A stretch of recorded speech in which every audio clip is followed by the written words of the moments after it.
Olá, seja bem-vindo ao programa Repórter Saúde. Nosso tema sempre falando sobre saúde, especificamente hoje qualidade de vida relacionada à água. Para a gente falar a respeito desse assunto, nós vamos conversar com o Dr. Marco Marcondes. Dr. Marco, antes da gente começar a falar sobre a água, eu gostaria então um pouco de saber da sua especialidade, por que o senhor adotou essa linha um pouco diferenciada, um pouco mais nova da medicina tradicional? Bem, na verdade, na medicina tradicional, às vezes a gente não consegue resolver os problemas dos pacientes. Quase que a totalidade do tratamento convencional se foca no tratamento de sintomas, na sintomatologia. É como se fosse um balcão de farmácia. Você trata a dor, trata a inflamação, trata as coisas iminentes. Por exemplo, você está com náusea, vômito e dor abdominal por um problema de gastroenterite, comer uma comida lá que estava contaminada. Se você for ser atendido, você vai tomar um remédio para dor, um remédio para cólica, um remédio para febre e assim por diante. Você não trata o que causou, mas o que causou foi bactéria. Tá, mas por que eu peguei uma bactéria? Ah, porque tua imunidade está baixa. Mas por que minha imunidade está baixa? Aí volta-se a tratamento mais de nutrição, vitaminas, minerais, aminoácidos e principalmente a parte mental e emocional. Vamos imaginar assim, um remédio antihipertensivo, né? Se você for ver em física, a hipertensão, maravilhosamente entendida pela medicina, é feito como vaso comunicante. Se você tem um vaso comunicante, vamos imaginar assim, uma mangueira de jardim. Se você quer aumentar a pressão da mangueira, você tem duas maneiras. Ou você diminui o calibre da mangueira, bota o dedão na frente, ela já espirra longe, porque aumenta a pressão, ou você aumenta o volume, né? Você abre mais a torneira. Então, pensando nesse lado, o que a medicina fez para diminuir a pressão de um vaso comunicante, de uma artéria? Ou ele diminui volume, dando diurético, ou aumenta o calibre do vaso, dando vasodilatador, né? Com grandes efeitos colaterais. Os diuréticos perdem minerais, perdem íons como o potássio, por exemplo, não só o potássio, mas muitos outros íons, magnésio também. E os vasodilatadores têm efeitos colaterais também. Geralmente, os inibidores da ECA ou os vasodilatadores, eles acabam dando falta de ar, tosse, o coração fica com limite de frequência, então a pessoa começa a andar mais rápido, o coração não acelera tanto para diminuir o ritmo cardíaco, né, para diminuir a pressão, e aí acaba o paciente tendo vários sintomas e vários sinais clínicos de desagrado do efeito colateral do remédio. Tá? Mas é maravilhoso. Agora, por que a pessoa fica hipertensa? Né? Qual é a causa da hipertensão? Normalmente a causa da hipertensão é a esclerose, que esclero quer dizer duro, é a esclerose dos vasos. O vaso endurece e aí ele não tem a mesma elasticidade que tinha antes. É um sinal de envelhecimento, né? A esclerose, então, é o processo de envelhecimento? Sem dúvida. A esclerose é um processo nítido de envelhecimento. E tem como parar esse processo? Tem, existe como você diminuir até, digamos assim, não só parar a evolução, porque lembra assim que o envelhecimento é uma coisa crônica evolutiva. Sempre está piorando. Né? Você envelhece desde quando você nasce? Desde que nasce. Até se você pensar bem, até antes de nascer. Até no útero você já está envelhecendo. Né? As causas do envelhecimento, os 5 pilares do envelhecimento, são, primeiro, os radicais livres, que a medicina ortomolecular estuda isso há muitos anos. Muito se fala em radical livre. Bioquimicamente ou quimicamente, dá para a gente traduzir isso num português um pouco mais popular? O que é o radical livre? Vamos falar num português mais difícil, então, primeiro. Tá? O radical livre é quando uma molécula tem um elétron valente, um elétron dispareado. Tá? Esse radical livre, para você parear o elétron, porque ele tem que ficar pareado... Pareado é manter... Manter 2, porque ele é ímpar, né? Ele tem que ser par. Ele tem que estar pareado, por isso que é par. Quando ele fica ímpar, fica sozinho, ele vai procurar um par. Só quando ele procura um par, ele vai tirar um par do outro, vai deixar o outro livre, vira uma cascata. O que acontece com isso? Acontece que a pessoa vai oxidar. Só para dar um exemplo popular, oxidação é, por exemplo, quando você corta uma maçã. Você cortou a maçã e deixou ela exposta ao oxigênio, ela oxida, ela enferruja. Né? Vamos imaginar assim que você pegou uma maçã, que ela oxida rapidamente, você passa um limão na face que foi cortada, você vai ver que ela não fica marrom, não fica enferrujada, não fica oxidada. Por quê? Porque o limão tem vitamina C. E a vitamina C é um poderoso antioxidante. Qualquer cozinheiro sabe disso. Se cortar qualquer coisa que vai enferrujar, que vai oxidar, ele passa limão e para de enferrujar, para de oxidar. Né? No corpo da gente também. Por exemplo, quando você toma a vitamina C, eu estou dando só um exemplo bem popular, porque tem muitos melhores antioxidantes do que a vitamina C, mas a vitamina C é um antioxidante. A vitamina C é a que doa aquele elétron que está disparado. É ela que doa. Tá faltando? Tá aqui, ó. Pronto, acabou a briga. Tá? Então, essa oxidação faz envelhecer, faz causar as doenças degenerativas. Tá? As doenças do envelhecimento. Então, a primeira coisa que a gente começa, e mais uma coisa, quando a gente é bem jovem, a gente tem bem mais antioxidante. Quando a gente vai envelhecendo, a gente vai perdendo os antioxidantes naturais. Cada vez que você respira, um pouco do oxigênio teu se transforma em radical livre. Tá? 6% em média. Mas a média que nós temos hoje, por causa da poluição, agrotóxico e um monte de venenos, a gente tem muito mais oxidante do que tinha antes. Inclusive a alimentação moderna. Sem dúvida. Principalmente os fast food, né? As alimentações, eu chamo essa alimentação nossa de uma alimentação morta, né? Porque a gente só come coisa morta, né? Então, essa alimentação que nós temos produz muito radical livre. Então, um dos pilares são os radicais livres, é o primeiro que aparece. O segundo são os hormônios. A partir dos 25 anos de idade, a gente começa a diminuir os hormônios. Começa a diminuir o hormônio de crescimento, que não só serve para crescer, como um também marcador de envelhecimento. Aos 30, 35, começam a diminuir o DHA. O homem, a partir dos 35 anos, começa a ter um grave problema de envelhecimento por causa do hormônio. Começamos a entrar na andropausa. A mulher já entra entre 45 e 55 anos. No Brasil, a média é 51 para a mulher.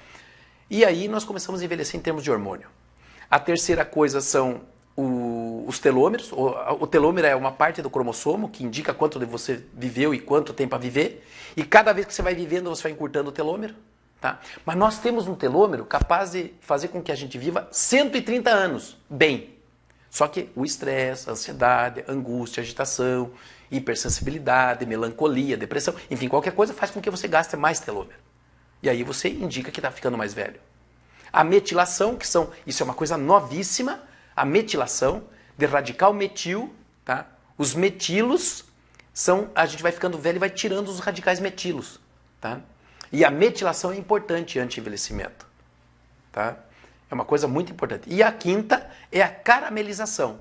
A caramelização é o ajuntamento de proteína com açúcar, que ocorre, por exemplo, quando você coloca um frango de mercado para assar. Quando você coloca aquele frango, dali 2 horas ele está com cor de caramelo, porque juntou proteína com açúcar. Se um cozinheiro for bem experiente, ele passa um pouquinho mais de proteína ou um pouquinho de açúcar, fica mais caramelizado ainda. O corpo vai tendo isso naturalmente, vai caramelizando ou glicando, tá? Essa glicação, voltando ao início, é a causa da esclerose dos vasos, que esclero, lembra que eu falei que era duro. Ele vai endurecendo o vaso, aumentando a pressão e tal. Então essas são as causas do envelhecimento. Nós estamos conversando aqui com o Dr. Marco Marcondes e nessa breve introdução, que foi bastante genérica, a gente já entendeu um pouco o processo de envelhecimento. Agora, no segundo bloco, vamos entender como que nós podemos evitar isso para termos mais qualidade de vida.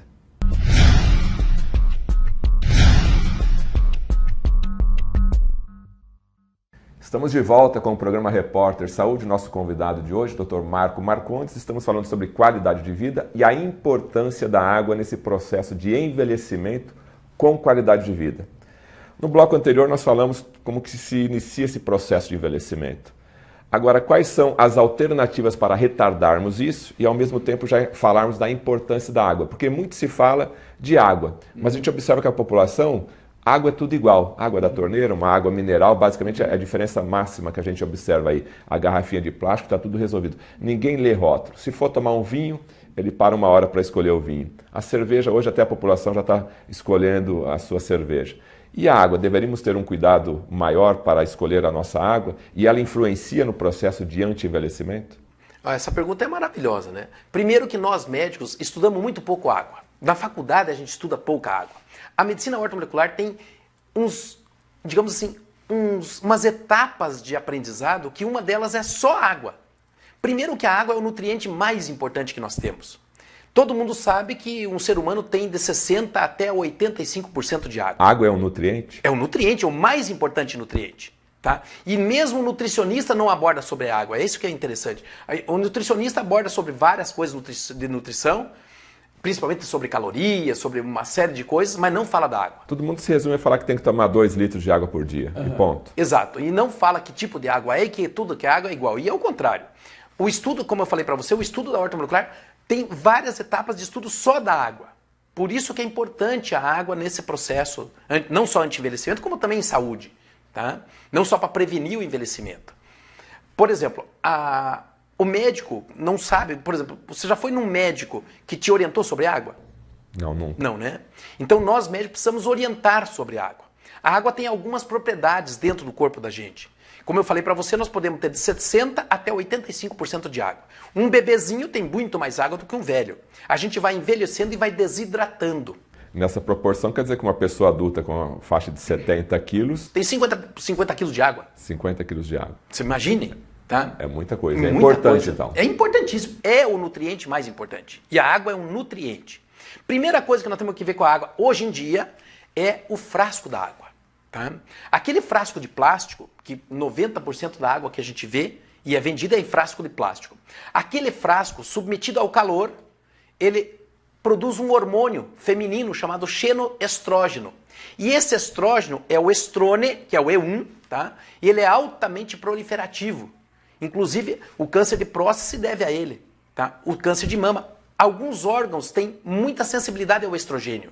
A mama, a próstata, o endométrio, que é do útero. Mas qual a origem desse plástico, quando aquecido, com a própria temperatura do ambiente, liberar um hormônio, o estrógeno mais ou menos? É possível isso? É possível não, isso é real. Você aquece um pouquinho aquele plástico, tendo água, ele sai do plástico um hormônio, chamado xenoestrógeno, que ele entra no receptor E1, no estrogênio 1, no estrone, que é proliferativo. Tanto o plástico do garrafão de 20 litros como a garrafinha plástica. Tá? Muita gente quando fala assim, diz, não, doutor, mas eu só uso água na temperatura fria, eu nunca esquento a água. Mas o grande problema é quando ela foi fabricada lá e ela sai do caminhão, ou sai embalada, o caminhão fica rodando para ser entregue, esse caminhão fica fechado. Se você for num baú de caminhão que entrega água, você vai ver que essa água chega até 50 graus.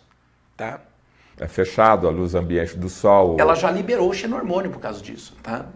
Esse e ali já ficou armazenada naquela água e não sai mais. Não sai mais. Aí quando você bebe aquela água em frasco de plástico, seja no copinho, seja no garrafão de 20 litros, ela tem hormônio, o xenoestrógeno. Tá? Essa é uma das coisas importantes. Na minha opinião, a primeira, vai tomar água? Tome em frasco de vidro. Me permita aqui um parênteses. Falando em plástico, a gente lembra da mamadeira. Uhum. O senhor está falando que a importância do plástico da água, né? E a mamadeira de plástico com leite aquecido em micro-ondas? O leite também tem água. A maior parte do leite, aliás, o leite é água, com alguns nutrientes dentro dessa água, né? Mas o leite é água, tá? A gente diz assim, o cara não bebe água, bebe cerveja, mas cerveja é água, com algumas coisas dentro da água, né? O leite é água, com alguma coisa dentro dessa água, né? Então, para aquela mãe que está dando de mamar ainda na mamadeira, algum cuidado especial? Mamadeira de vidro. Esse é o cuidado especial. Voltar antigamente. Voltar antigamente, sem dúvida. Tá? Porque o plástico produz xenoestrógeno. Então, outra coisa que nós temos que ver com a água é o pH da água. Uma água, para ser boa, tem que ter um pH acima de 8, pelo menos. Porque a água ácida vai acidificar teu corpo. Lembre que uma criança é totalmente alcalina, um velho é ácido. Tá? Nós vamos acidificando ao longo do tempo. E todas as doenças degenerativas e crônicas, inclusive o câncer, só se manifesta em meio ambiente ácido. Tá? Se você quiser melhorar o meio ambiente do teu corpo para não produzir câncer, a primeira providência é alcalinizar o corpo. E uma delas é tomar água. Lembra que teu corpo é 70% de água. Essa informação referente que o corpo ácido propicia um ambiente de doenças, inclusive o câncer, ele tem estudo científico para isso? Sim, o Dr. Simoncini é um dos caras que mais estudou isso. Aquele médico italiano que fala para você pôr até um soro de bicarbonato, que é um alcalinizante. Isso ficou famoso no mundo inteiro. Não, nossa, isso é pesquisado no mundo inteiro. O cara que mais pesquisou isso foi o Dr. Simoncini. Então, o pH é muito importante e água ácida, então. E tem hoje água ácida no mercado? Como que a gente consegue observar ou não? A maioria da água é ácida. A maioria da água é ácida. Tá? Lembrar que o pH ideal para uma água, para você beber, é acima de 8. É obrigatório, todo frasco de água, ter lá o pH da água. Esse pH é na fonte. Depois que você tira da fonte, ele se torna mais ácido. Mas nem vamos falar disso. Vamos só falar daquele pH que está escrito na água. Tá? Então você pega um frasquinho de água, está lá escrito pH na fonte. Você vai buscar ela, tem que estar acima de 8. Raramente tem uma água acima de 8. Tá? Eu não vou falar aqui de marca de água, nem a que é boa, nem a que é ruim, tá? Porque vai virar propaganda, eu não quero fazer isso. Eu só quero dizer para você que o ideal é ter uma tecnologia, e existe já isso até no Brasil, tá? Depois nós podemos falar sobre isso. São filtros que alcalinizam a água e dão propriedades específicas para a água, voltado a esse estudo. Tá? E quando você toma essa água, o corpo agradece? Nossa, maravilhosamente. Isso é extremamente importante. Agora, se o estômago, onde o primeiro órgão que vai cair essa água, ele é ácido e você está tomando uma água alcalina, o que acontece fisiologicamente? Não vai neutralizar essa alcalinidade? Não, quando o estômago vai tomar água, ele não joga essa acidez para a água, tá? Ele vai jogar para a comida, para quebrar as moléculas de comida. O estômago tem que estar ácido, mas para digerir comida, não para digerir água, tá? E a água não alcaliniza o pH do estômago.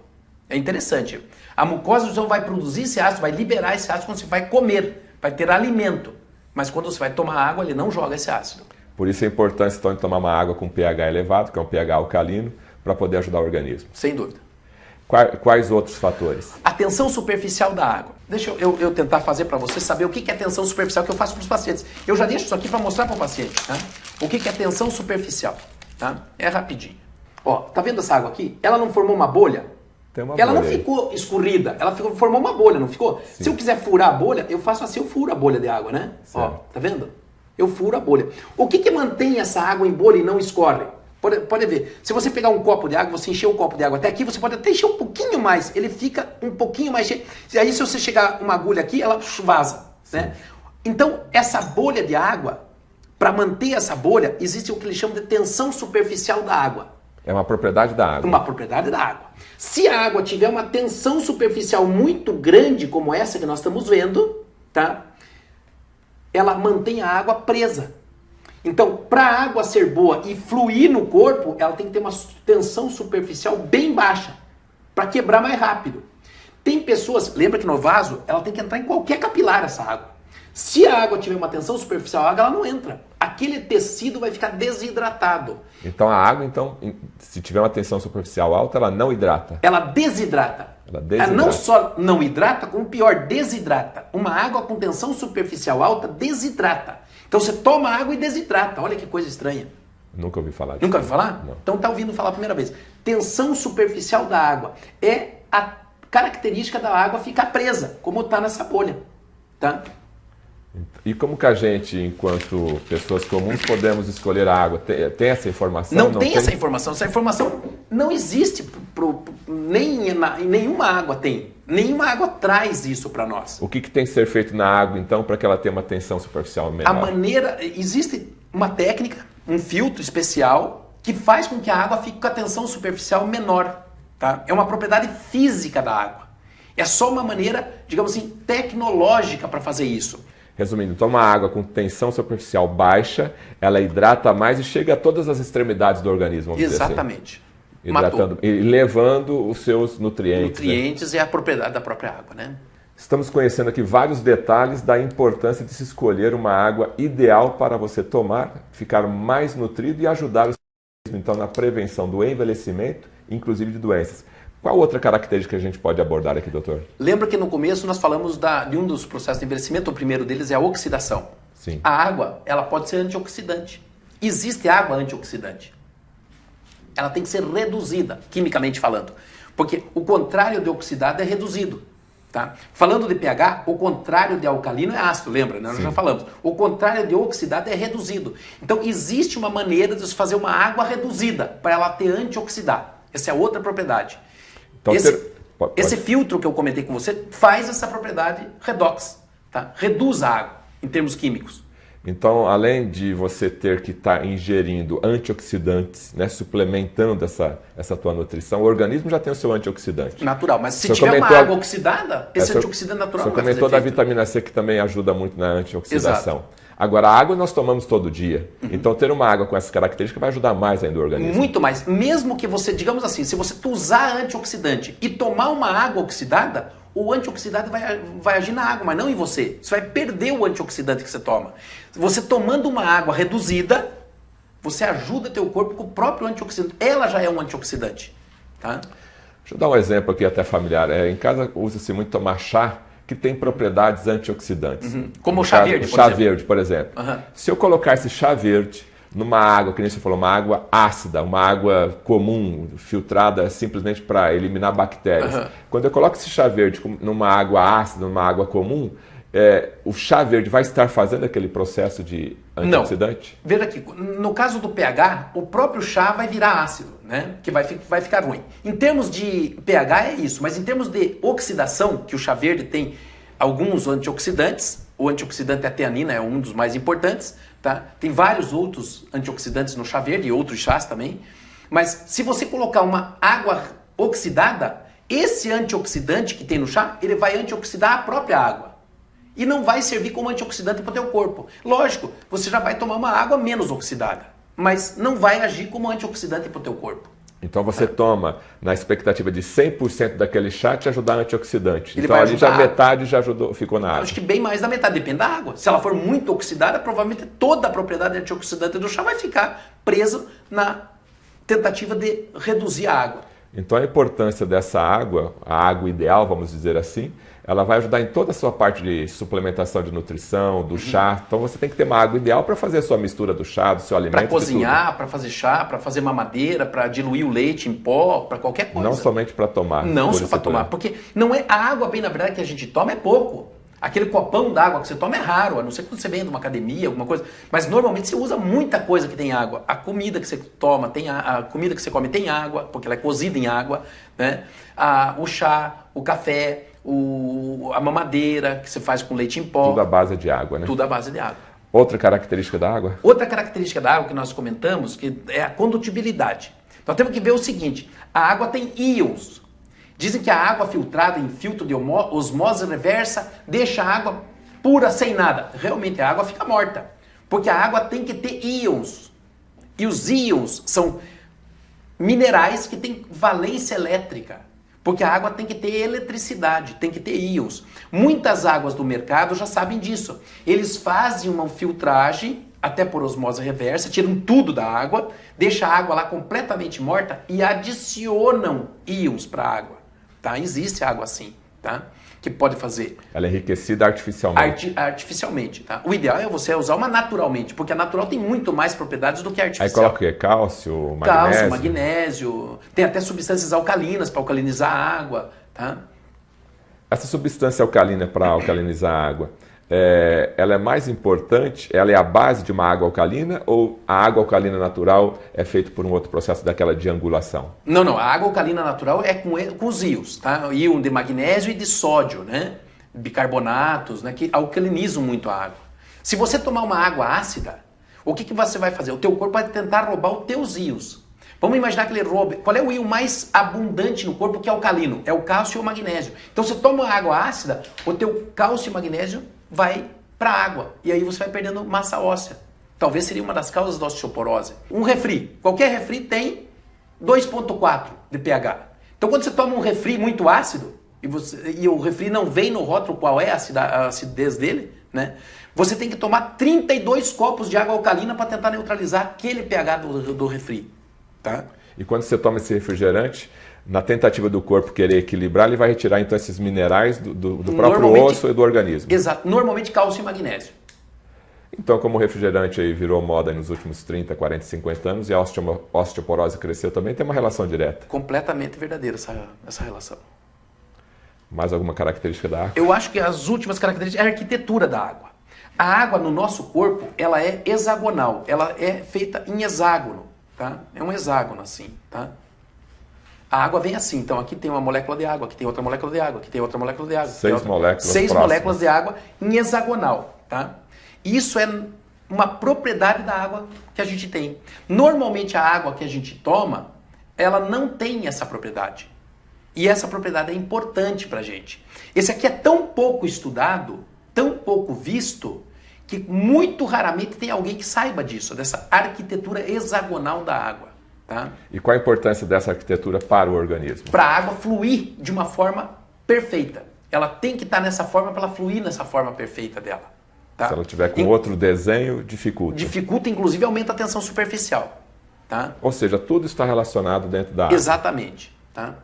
Com certeza o programa de hoje está levando para você várias informações a respeito da água que você não conhecia. Dr. Marco, qual a mensagem final, então, para alertar a população, para aquela pessoa que tem interesse em cuidar da sua saúde? Qual mensagem o senhor daria para que ele observasse melhor a questão da água, da sua hidratação? A coisa é tão profunda, que nós comentamos hoje, é tão profunda, que não existe nem como a pessoa se cuidar nisso, porque não tem informação disso nos rótulos da água, não tem nada. A única coisa que tem, e já é muita coisa, é o pH da água. Tá? Isso já é obrigatório ter nos rótulos. Mas sobre a tensão superficial, sobre a condutividade, sobre o frasco. O frasco dá também para selecionar. Frasco sempre de vidro. Tá? Ou usar filtros especiais. Existem filtros hoje fabricados exclusivamente para isso. Tem gente estudando isso há muitos anos. Só que não é tão reportado. O que falta é divulgação disso, que tem gente que estuda isso há muitos anos. Já existe filtro, inclusive no Brasil, que faça essas 5 propriedades da água. Essas 5 propriedades da água têm a ver com o processo de ionização?